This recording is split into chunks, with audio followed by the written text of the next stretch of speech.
NEET UG का paper leak हो गया, जिसके बाद विद्यार्थियों में रोष प्रदर्शन पाया गया, जिस वजह से अब पेपर रद्द किया गया है और 22 लाख बच्चों के भविष्य के साथ खिलवाड़ किया जा रहा है, जिसको लेकर सोशल मीडिया पर विद्यार्थियों का प्रदर्शन देखने को मिल रहा है। विद्यार्थियों में रोष देखने को मिल रहा है, लेकिन आखिरकार पेपर लीक कहां से हुआ, इसके बारे में बात करना बेहद जरूरी है। कहा जा रहा है कि सरकार जो है वो पेपर लीक नहीं बचा पा रही है। भारतीय जनता पार्टी पर भी आरोप लग रहे हैं कि जब से भारतीय जनता पार्टी की सरकार आई है तब से 70 से ज्यादा परीक्षाएं लीक हो चुकी हैं और जब से धर्मेंद्र प्रधान को शिक्षा मंत्री बनाया गया है तब से ही पेपर लगातार लीक हो रहे हैं। 2021 से लेकर और अब तक तीसरी बार परीक्षा जो है वो लीक हो चुकी है। 2021 में सितंबर में नीट की परीक्षा लीक हुई थी, फिर 2024 में नीट पेपर लीक हुआ और अब 2026 में फिर वही कहानी दोहराई गई है। लेकिन इससे इन मंत्रियों को कोई फर्क नहीं पड़ता। ऐसे इल्जाम विद्यार्थियों की तरफ से लगाए जा रहे हैं।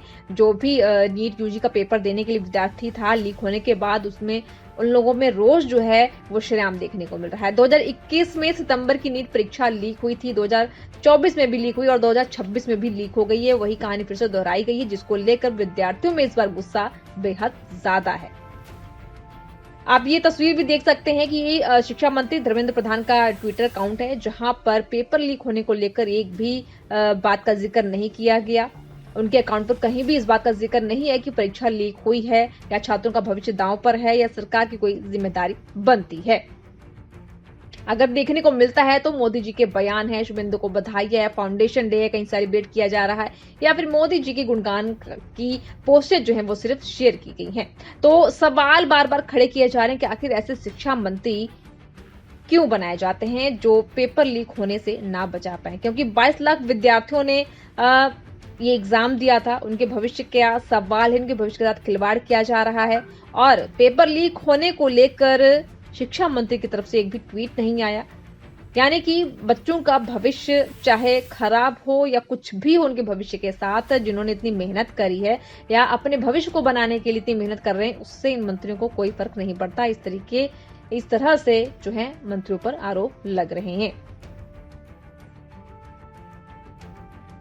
नीट परीक्षा रद्द होने के बाद देश भर में छात्रों का व्यापक विरोध प्रदर्शन जरूर देखा जा रहा है। 3 मई को आयोजित इस परीक्षा को पेपर लीक के कारण रद्द किया गया था, जिससे लगभग 23 लाख छात्रों को दोबारा परीक्षा अब देनी होगी। बताया जा रहा है कि 22 से 23 लाख लोगों ने ये परीक्षा दी थी और लीक होने के बाद अब 22 से 23 लाख जो भी विद्यार्थी हैं, छात्र हैं, उनको परीक्षा देनी होगी। छात्रों का गुस्सा और नाराजगी लाजमी है, क्योंकि ये उनके भविष्य का सवाल है। नेशनल टेस्टिंग एजेंसी पर प्रारंभिक तौर पर अपनी गलती स्वीकार न करने का भी आरोप लगा है। हालांकि मीडिया कवरेज के बाद परीक्षा रद्द कर दी गई है। मामले की गंभीरता को देखते हुए भारत सरकार ने इसकी जांच केंद्रीय अन्वेषण ब्यूरो को सौंपने का फैसला किया है। एनटीए के सीबीआई को पूर्ण सहयोग और सभी आवश्यक दस्तावेज उपलब्ध कराने की बात कही गई है। नेशनल टेस्टिंग एजेंसी ने 3 मई 2026 को आयोजित नीट यूजी परीक्षा को रद्द करने का महत्वपूर्ण निर्णय लिया। यह फैसला भारत सरकार की मंजूरी के बाद लिया गया। एनटीए ने 10 मई 2026 को जारी अपनी पिछली प्रेस विज्ञप्ति में क्रम में ये जानकारी दी है, जिसमें उम्मीदवारों, अभिभावकों और आम जनता को सूचित किया गया। एनटीए ने 8 मई 2026 को ही इस मामले को केंद्रीय एजेंसियों को स्वतंत्र सत्यापन और आवश्यक कार्रवाई के लिए भेजा गया था। फिलहाल आपको इस खबर के बारे में क्या कहना है? आपकी क्या राय, के विचार क्या हैं? आपको क्या लगता है कि आखिर परीक्षाएं लीक कैसे होती हैं? इस लीक के पीछे किसका हाथ हो सकता है, या फिर सिस्टम में ऐसी कौन सी कमी है जिसकी वजह से इतने लाखों छात्रों का भविष्य जो है वो दांव पर लग जाता है? अपने विचार कमेंट बॉक्स में जरूर शेयर करें।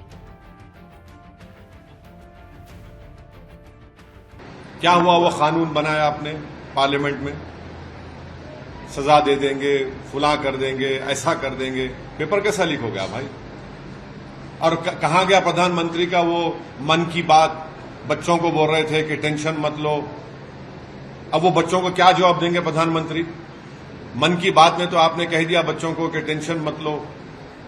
अब वो जो बच्चे पिछले 2 साल से तैयारी कर रहे हैं, जो उनके माँ बाप लाखों रुपया इस ये जो कोचिंग सेंटर्स में बर्बाद कर दिए, उन पर क्या गुजर रही होगी, उन गरीब बच्चों के ऊपर। जो ख्वाब देखते हैं कि नीट का एक एग्जाम को क्वालिफाई करें। बीजेपी को जवाब देना पड़ेगा, प्रधानमंत्री जवाब दे, शायद प्रधानमंत्री एक और मन की बात कर देंगे उनके लिए, उतना ही होगा। मगर वो बच्चे बच्चियां तो आज उनका दिल टूटा हुआ है। उनके माँ बाप के पास अब समझ में नहीं आ रहा है कि अब वो क्या करें, कैसा करेंगे।